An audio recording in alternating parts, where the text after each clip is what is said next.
Unahin muna natin dito mga kababayan sa interview ni kagabi pinag-usapan natin si former Senator Trillanes. So, pag-uusapan natin siya ulit today sa topic na 'to. Kasi mga kababayan, meron ho siyang babala. Oo. May babala ho siya para sa mga I'm sure meron kasi mga nakikinig sa atin ng mga dilawan at kakamping. O, para sa inyo 'to. May babala siya sa inyo. Kasi kami, I mean, yung kaming mga admin supporters and loyalists, hindi masyadong issue sa amin 'to. Pero sa mga kakamping, this will be an issue. Issue ho ito. Kasi this involves collectively mga kababayan, siguro dapat gawin na ring issue ng ng mga um mga loyalists and admin supporters kasi I think this is a real problem na kailangan na ng hindi siya crisis pero kailangan solusyonan. Oo. At ito ho ay ang 2028 elections. Alam ko po malayo pa ang 2028. Unahin natin ang crisis, naiintindihan ko 'yan, walang problema. Pero hindi ho kasi titigil ang panahon para sa krisis eh. Oo, hindi titigil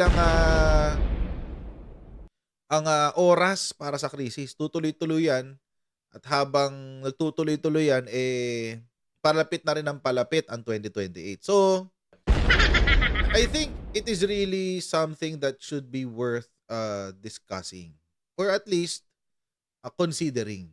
Oo. Kasi merong interview si former Senator Trillanes, nagbigay siya ng babala sa mga he calls them middle forces kasi nga middle force kasi the loyalists and admin supporters and the DDS, tapos yung middle yung mga kakamping tsaka mga yung mga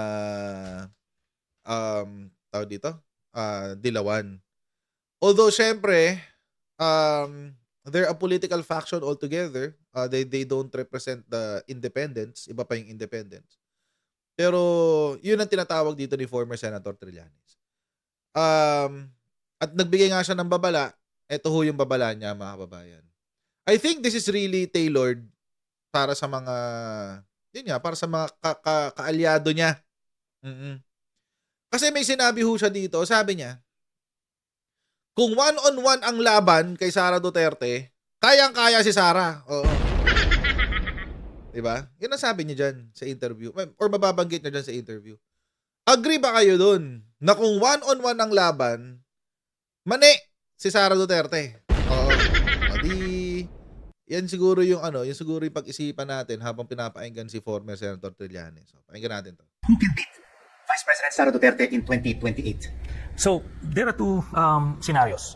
First, if she gets convicted, then she's off. Then the field will be Wala na pa usapan. So we set that aside. If she won't be convicted, therefore she's still eligible to run. But then, if her numbers would plummet to, let's say, low 30s, high 20s, then she would retain her base significantly, great majority of her base. But still, the soft voters would transfer elsewhere. If she ends up with retaining only low 30s or high 20s, then I don't think that would be enough for her to win. So in your mind, who can challenge her in 2028? If it's a One-on-one. it's a one-on-one thing, similar to the 1986 snap elections, Sara Duterte won't win. Who can beat her? Even if it's Risa Ontiveros, Bam Aquino, or Leni Robredo, any of them, in a head-to-head situation. Now, the thing is, are they open? Who among them would be open to forging an alliance with the administration? Because remember, they're not part So of the they have to administration. form an alliance with the administration. They cannot run on their own. Well, if it's a head-to-head situation, that's the only way. Because if they Okay. Anyway, sige, patapusin natin si former Senator Trillanes. don't forge an alliance with the administration, therefore the alliance would field their own candidate. Then it becomes a three-way race. And if it's a three-way race, Then it's going to so be it's going to be Sara, either Lenny, Bam, or Risa, and an administration candidate. yes. So if it's a three-way race, Then will win it. It's going to be tight. It's going to be tight because if it's Sara Duterte retains her low 30s or high 20s, then it's basically divided by 3. So that's why it's imperative for the middle forces to join. Gets. Okay. Ang logic dito ni former Senator Trillanes, pag one-on-one kaya, kasi 50-50 ang laban. Kapag 50-50 ang laban, mga kababayan, talo na si Sara doon. Sure yun. Kasi, dito naman papasok yung sinasabi ni Papa Sec Lariga doon, na walang numero si Sara. Assuming na ang loyalists and admin supporters will remain at around 19 to 20 million. Ito, let's talk numbers based on the past election. 19 to 20 million. Kay tawag dito, kay PBBM or sa admin. And then yung mga kakamping and dilawans will retain their 16 million. Talo si Sara. Talo talaga si Sara. Olats, men. Olats. That's around 36 million already. 36 million voters. And we only have 70 million voters sa buong Pilipinas. So that's already more than half. Oo. Kung one-on-one, head-to-head ang laban. Ngayon, kung maghihiwalay ang kakamping tsaka ang mga liberal, ihiwalay sila sa admin, magsusulong sila ng sarili ng kandidato, then divided by 3. So 33.3 sa lahat. Sa 33.3, yung sinasabi ni former Senator Trillanes, tight.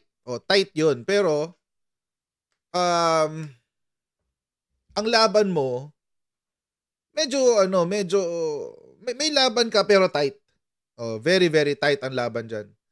Siguro ang lalamang ka lang ng mga 5 million, 10 million sa kalaban. And the chances of Sara Duterte winning is higher. Kasi hati yung boto. Hati yung boto. Anong pinakamalapit na example natin diyan? Ang pinakamalapit na example diyan, mga kababayan, yung 2022 elections. 'Di ba ganoon yung nangyari? That's exactly how Sara Duterte won the vice presidential seat. Alam niya kasi na wala siyang numero. Alam niya na hindi siya mananalo on her own. So, pinagplanuhan nila ni GMA, sige, makipag-alyansa ka muna kay Bongbong Marcos. Sige, hawakan mo lang muna yung pagiging vice presidente. Sigurado mananalo ka. Pag nakapasok ka after 2 years, distab tayo, tanggalin natin si BBM. Ikaw na ang presidente for the next 10 years. And that's how and yun yung in-execute nila. Pansin nyo? Yun ang ginawa nila. So mga kababayan, this time, what former Senator Trillanes is proposing, baliktad. Reverse alliance naman. So, this will be an unlikely alliance. Kumbaga, kung may binili akong comic book ngayon yung tawag ito, Dark Knights Metal. sa mga mahilig po sa comics. Kung hindi nyo napapansin, may comic book ko dyan sa likod. May mga comic books din ako dyan kasama ng Lobooks. Meron kasing parte doon sa Dark Knights Metal. Merong isang parte doon na para lamang matalo ni Batman yung kanyang kalaban na si The Batman Who Smiles. Naipagkampihan siya kay Joker. Oo, ganun. Para lang matalo niya yung kalaban niya, si Batman naipagkampihan kay Joker. Yun. Para matalo yung kalaban niya. So parang ganun ang magiging senaryo. Kasi mga kababayan, kung iisipin natin yung itong proposal ni former Senator Trillanes, mahirap yun. Oo, kasi pag pinag-usapan natin ng liberal, pag pinag-usapan natin ng kakamping, marami silang baggage. Marami silang baggage. On the other hand, from the Marcos to the kakamping, wala namang baggage. From Marcos to kakamping, wala eh. Oo, in fact, si PBBM pa nga has been reaching out to the liberals, di ba? So walang baggage yun yung from Marcos to the kakampings. Pero yung from kakampings and liberals. Pero yung from kakampings to liberals, kakampings and liberals to Bongbong Marcos, mahihirapan sila, ang dami nilang bagahe. Una, yung brainwashing ng mga liberal for the past 40 years. Yung brainwashing ng mga komunista for the past 40 years. Ang dami nilang bagahe. Ang dami nilang bagahe. So, logically speaking, or logically thinking, tama yung sinasabi ni former Senator Trillanes. Pero, lilipad ba yun sa partido nila? Ayun kasi yun eh. Yun kasi yun. Doon kasi yun. At I think, at this point, the liberals and the kakampings don't have a choice. It's either you really work with the administration or you don't. Kapag hindi kayo, pwede kayo makipagtrabaho sa administrasyon, buburahin natin ang Duterte sa mapa. 'Di ba? Pero kasi kahit manalo, let's say may manalong kahit ang manalong presidente kakamping, liberal or administration. Sabihin natin, kahit naman manalo yun, hindi naman mananahimik yung mga anak ni Digong eh. Magtutuloy-tuloy pa rin yan. Magtutuloy-tuloy pa rin sila sa distab nila. Kahit mag-iba yung presidente. Kasi kailangan nga makapasok sila. Kailangan makapasok sila Sara Duterte, si Baste Duterte, makabalik sila sa kapangyarihan. Yun ang goal nila. So kung noong 2022, we have a team para burahin ang mga dilawan at kakamping sa mapa, which happened, by the way. This time, baliktad. We will have an unlikely alliance between the liberals at the Marcos administration para burahin naman ang Duterte sa mapa. It's a good strategy kung iisipin mo. Diba? It's a good strategy. Ang tanong, lilipad ba sa mga kaalyado ni former Senator Trillanes? Kasi nga, marami silang bagahe. Marami silang bagahe. At mukhang hindi pa sila ready bitawan yung kanilang mga bagahe. Kahit na nadidismiss ng mga kaso ng Marcoses left and right, nandun pa rin siya sa mga karga-karga pa rin nila yung mga bagahe nila. Oo. Although I agree in principle kay former Senator Trillanes, but there has to be a compromise. At ang mas mahirap kumompromiso will be yung mga tinatawag nga niyang purist from their camp. Forces with the administration so that we can have that head-to-head scenario. So, but from your analysis right now, will the middle forces collaborate with, Correct. That's the good question. The Marcos administration? It depends on the three personalities. If it's Senator Risa, then she would have her own basis to decide either way. It's same with Bam and Lenny. So, but if they decide to be purists and say we can do this thing on our own, regardless, then it's going to be a difficult situation, similar to or probably worse than what we experienced in 2022. So you're saying that middle forces and administration, you could have a president from the middle forces and a vice president from the Marcos administration? Or is it the other way around? No, I think the only way for the middle forces to agree to a coalition if the president is coming from the ranks, not the other way around. So I think right now the administration doesn't really have a strong enough name to leverage as the standard bearer. I think they'd be glad to join forces even as vice president. So if you have Okay, komenta natin yung sinabi na yun ni former Senator Trillanes. As far as name is concerned, wala pa. Kasi wala pang busy ang administrasyon sa pag-solve ng problema ng Pilipinas. Eh. So, baka wala pa talaga sa isip ng admin. Baka next year, lumabas yung pangalan na yan. Pero ako, personally, I can think of presidentiables under the administration. Doon pa lang kay Gibo Chodoro pa lang panalo ka na. Gibo Chodoro pa lang, panalo ka na yan. And again, sasabihin ko lang, uulit-ulitin ko lang talaga to, na sasabihin ng mga ayaw kay Gibo, wala naman siyang karisma, uulitin ko lang. aanhin mo ang karisma kung ang ending mo parang Duterte lang. Di ba? Aanhin mo ang karisma. Kung ang ending mo ay parang Rodrigo Duterte o Sara Duterte lang. Oh, wala. Budol yan, budol. Kalokohan yan. Wag na lang. So, ako, wala akong ibang naiisip na qualified to be a president other than Secretary Gibo Chodoro. Wala talaga. So, kung qualification lang, talino lang, galing ang pag-uusapan. Ano lang 'yun. Mahina daw si Gibo, sabi ni Dan Zenon. O ba, hindi na naman malakas si Sara. Alam nyo mga kababayan, ang mahina PR, anong klaseng qualification ng PR? Hindi kasi siya sikat eh. O tingnan si Robin Padilla, sikat. Anong ginawa sa atin? Doon tayo.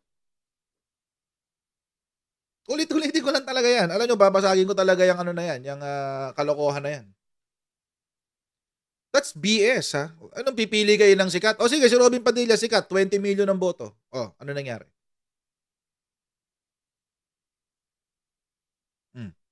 Sige. May sasagot ba dyan sa chatroom? Alam nyo, mga kababayan, ang PR, nakukuha yan sa commercial, nakukuha yan sa exposure, mahina sa tao, etc. Nakukuha lang yan sa exposure, sa commercial, pa-interview, ganyan-ganyan. Yun lang ang PR. Pero yung talino, galing, hindi mo yun naipapasa. Tingnan nyo si Sara Duterte. Nakuha sa PR, o may napala ba tayong lahat? Wala, di ba? Hindi gumagana yung sound effects ko. Ba't kaya? Oop. Ayaw nga. So, yun. Ano mapapala natin? Aanhin yung sikat kung bobo. Tanong si Robin. Sikat nga, bobo naman. Sino pa yung mga Si Lito Lapid, nanalong senador. Sikat nga, bobo naman. O aanhin natin? Anong gagawin natin sa kanya? Wala, di ba? Walang pakinabang.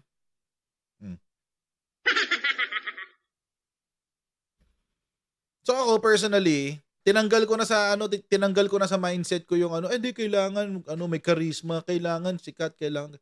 Hindi. Yan lang yung sinasabi sa inyo ng mga tao, pero hindi yun ang katotohanan. Yun lang ang gustong ipapaniwala sa inyo ng mga pinapakinggan yung mga may agenda sa ibang politiko or sa ibang kandidato. Ulitin ko lang, Robin Padilla, anyari. Robin Padilla, anyari sa kanya. Wala.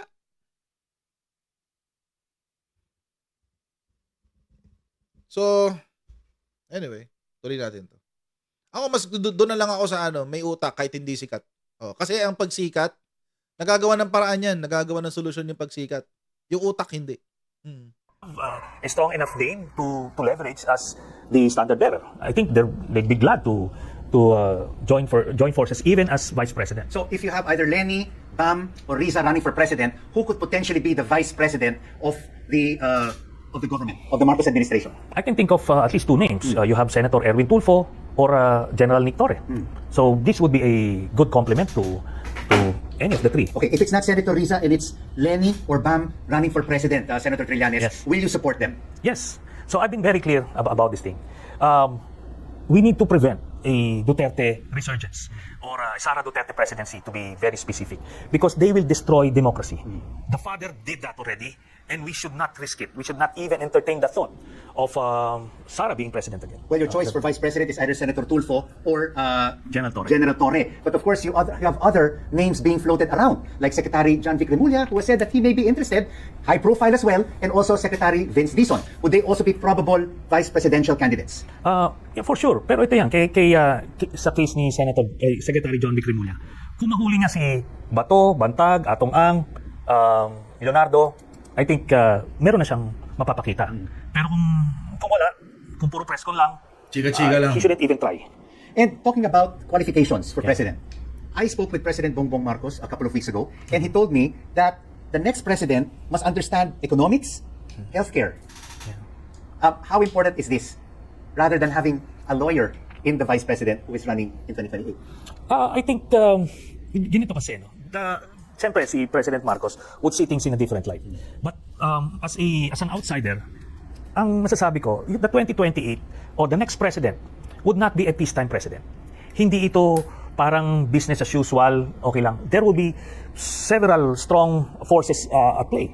Let me just start with China and in relation to their plans toward Taiwan.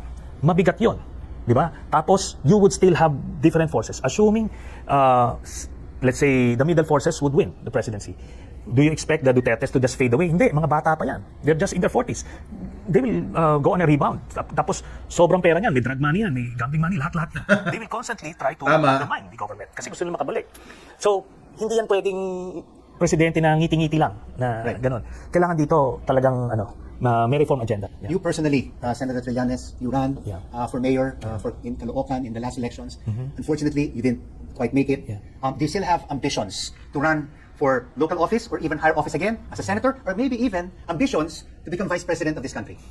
I'm taking myself out of the political picture. But you can still change your mind. Well, circumstances yan eh. No? Circumstances may change, but given where I am now, I'm taking myself out. Alam ko what's at stake in 2028 na we need, kumaga all hands on deck ito. We need to, committed to support the presidential candidate that's qualified at yung karapat-dapat na mamuno sa ating bansa sa 2028. So, yun ang focus ko. Your message to the middle forces and to this administration for 2028. So, ayon the ball lang tayo. Let's focus on the enemy of the state, the enemy of democracy. Enemy of the Pag state. nawala yun, then let's start rebuilding our country. Kumaga, yun ang essence of this fight in 2028. Senator Antonio Trillanes IV, thank you, sir, for joining us on Beyond the Exchange. Lakas nung lakas nung enemy of the state, guys. Oo, pero alam niyo mga kababayan, agree ako dun sa punto na ang mga Duterte talaga at this point in time, they are really the enemy of the state and they are really the enemy of democracy. Hindi ko tatanggi dyan, guys. Hindi ko tatanggihan yan. Oo. Legit yan. At I agree with former Senator Trillanes na kapag nagpatuloy itong kapag umupo itong sila Sara Duterte sa 2028, goodbye Philippines na talaga, guys. Oo. Goodbye Philippines na ang mangyayari. Goodbye Philippines. Seriously, I mean, di ba sinabi ko na previously, I think kung si Sara Duterte ang uupo for the next 6 years ang 2028, tawag dito, mas maganda pang mag-migrate na lang kaysa magstay sa Pilipinas. No joke. Kasi alam nyo mga kababayan, yung ulitin ko lang din yung sinabi ni former Senator Trillanes, the Duterte clan is really the enemy of the state. Oo. Iba kasi alam nyo mga kababayan, kanina nga nung nagre-research ako sa mga topics natin today, na-realize ko, sabi ko, shucks, ang laki pala ng impluwensya ng Duterte family. Na even yung mga former justices ng Supreme Court, for some reason, sumusuporta sa kanila. Hindi ko naintindihan kung paano, hindi ko naintindihan kung bakit. Pero whatever their reason is, kung ganyan ang kung ganyan ang magiging sistema for the next 6, 12 or 18 years of the Philippines, wala. Wala. Personally,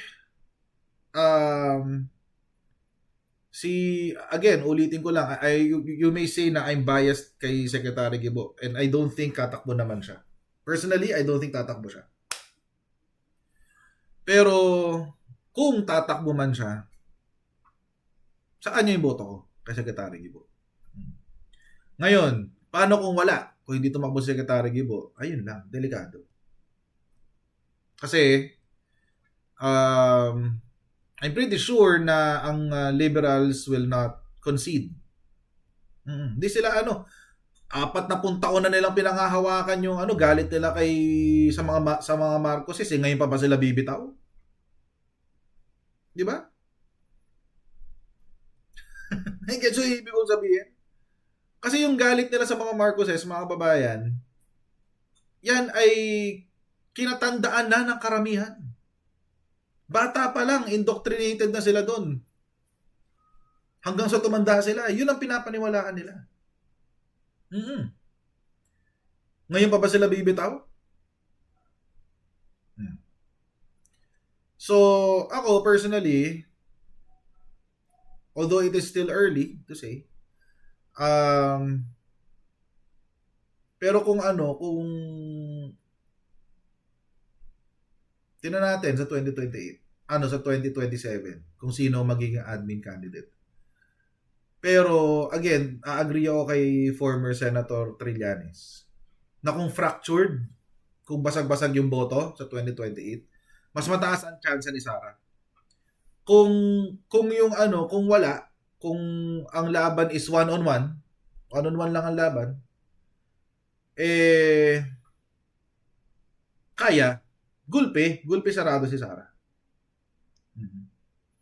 Gulpi sarado si Sara sa election. Pero kung tatlo, three-way fight, basag ang boto, may laban siya. May laban si Sara. Hindi ko sinasabi mananalo siya, pero may laban siya. And mas pagdating sa mga kapag ang kalaban mo mga Duterte, kailangan magpapasiguro ka diyan, hindi pwede diyan yung pwede na. Kailangan diyan sureball 100% kasi yan mga walang hiya tong mga to mga walang hiya. So hindi pwedeng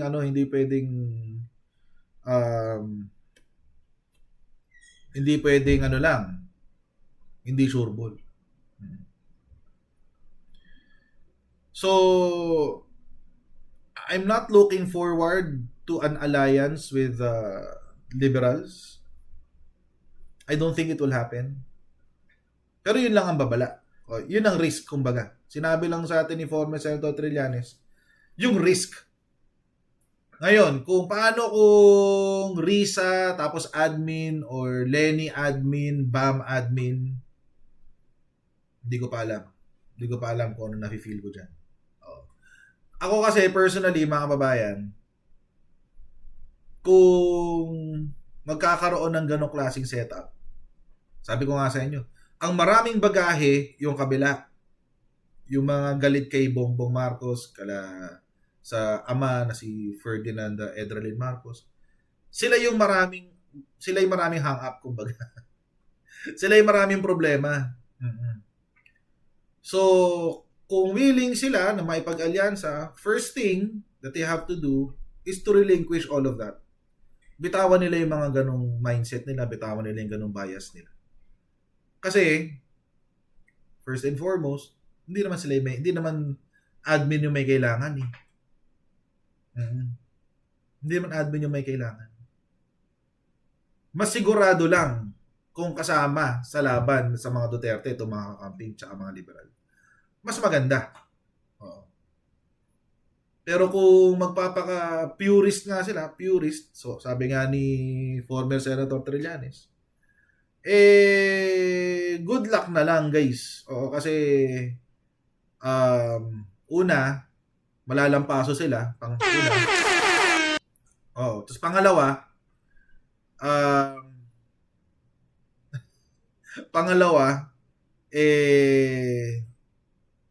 tawag dito, delikado. Hindi lang para sa kanila, pero para sa buong Pilipinas kung makakabalik si Sara Duterte. So yun na lang isipin nila, mga babae. Yun na lang isipin nila. Ako I know for a fact na si Risa Ontiveros ay pumuposisyon for 2028. I know that for a fact. So, kaya nga may mga, well, sabihin ko na ba? Ganito na lang. Kaya may mga, ano ba to? Basta basta for the 2028, ang strategy ni Risa Ontiveros is social media. Yun na lang, mas maganda. Oo. Ang strategy ni Risa Ontiveros is social media. Doon siya, sa social media siya gagalaw. So, gagamit siya ng Facebook, YouTube, mga vloggers. Doon niya dadaanin yung campaign niya for 2028. From what I know, yun yung huling kwento sa akin. Yun yung huling kwento sa akin. Alam naman natin na mga Duterte sa social media lang talaga nabubuhay ang mga yan. So, di ba? Ewan ko lang kung paano nila gagawin yan. Pero si Risa Ontiveros, yun, she will also do the same strategy. Social media. Tapos, ano pa ba? Yung admin wala talaga. Busy yung admin sa pag-solve ng mga problema sa Pilipinas. So wala silang time to do all of those stuff. Wala silang panahon, guys. Oo, trabaho lang talaga. Yung sinasabi ni Yusek Claire na unahin ang trabaho. Yun lang talaga ang ginagawa ni Presidente, guys. Promise, walang iba. Wala pa talaga sa isip ni Presidente yung 2028. Napakalayo pa. As in, wala talaga. So, right now, what we're sure of is si Sara Duterte tatakbo. And according to the stories I hear, si Risa Ontiveros din tatakbo. As far as an administration candidate is concerned, I don't think meron sa ngayon. Pero I think, ito assumption ko lang to, wala nagsasabi sa akin. I think by June or July of next year, medyo mararamdaman nyo na kung sino yung kandidato. At let's see. Let's see if there will be an alliance. Kung wala, then we will make do. Oo. Pero ulitin ko lang mga kababayan. Ulitin ko lang. Kung in all of these things, ang grupo or ang party that has the most to lose is not the admin. It's the kakampings and the liberals. Oh. It's the kakamping and the liberals. So, sila yung dapat mag-isip. Hindi tayo. Hindi yung admin. And the warning of former Senator Trillanes is true. Oh. Totoo yan. Kailangan nyo talagang pag-isipan yung mga next steps ng mga liberal. God bless everyone. See you in a bit, guys. Bye.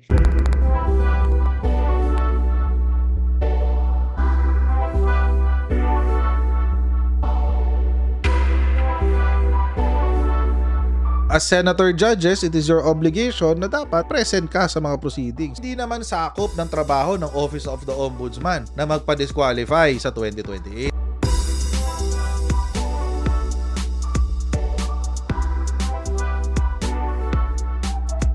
I-identify na natin lahat ng Manchurian candidates. Tigil-tigilan na natin yung kalokohan natin.